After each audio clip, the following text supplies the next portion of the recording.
thought process of Dean is he thought of extreme ways to get rid of the Mark of Cain?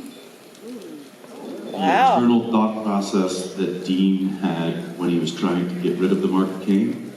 When he was trying to come up with ways. With ways to get rid of the Mark of Cain. Once, well, because there was a shift. So he was trying to think of ways to get, it was like, cut it off, I think he said at one point. But then he realized that he couldn't get rid of it, no matter what he did. And so then it became a battle with, okay, how am I going to deal with this? How am I going to live with this? And can I control it? Which obviously, as we know, was not going to be possible. And when Dean finally realized that it wasn't going to be possible was when he got into that fight with Cain and was begging him to say that he could stop. And when Cain said, "I will never stop," that was the proof that Dean didn't want to hear, that he was never going to be able to stop or never be able to control it. So that was a very pivotal moment for Dean as a character, and then it just became okay, well, I'm just going to try to get as far away from anybody that I can hurt as I possibly can.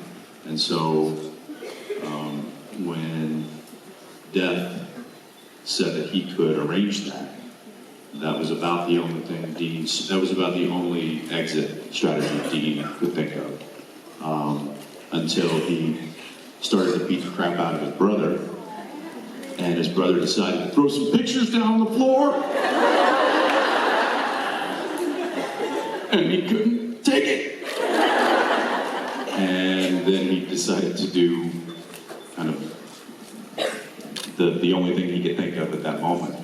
And it was funny, the parallel to the end of season 5, when it was Lucifer, Sam, and Dean finally reaching out and kind of saying, hey, I hope you all got that, because that's certainly part of the thought process. How things keep flipping around. Thanks. Thank you.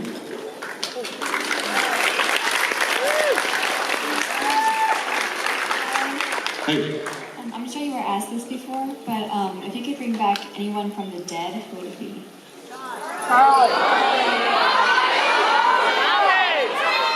Hey, she asked us, right? Is Ruby an answer?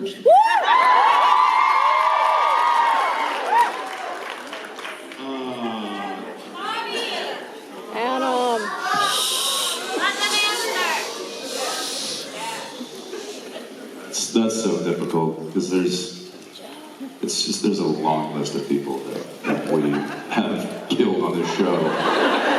That every time Jared and I read a script and we, kill, it's inevitable. As soon as we get somebody we like, we're like, oh, this person is great, and the character's awesome, and it fits right into the story, and they're dead. And no one bites the dust. I feel, who said this? Mark Pedowitz said this one time when we had to kill Bobby Singer. He said he wasn't happy about it, he loved the character, but that's what makes for great storytelling. Like, that's what, this world that the Winchesters live in, if there wasn't risk of death, then it wouldn't be the same, right? And this sense of sacrifice, and some characters giving the ultimate sacrifice, giving their lives. So that having been said, I do miss me some Bobby. Yeah.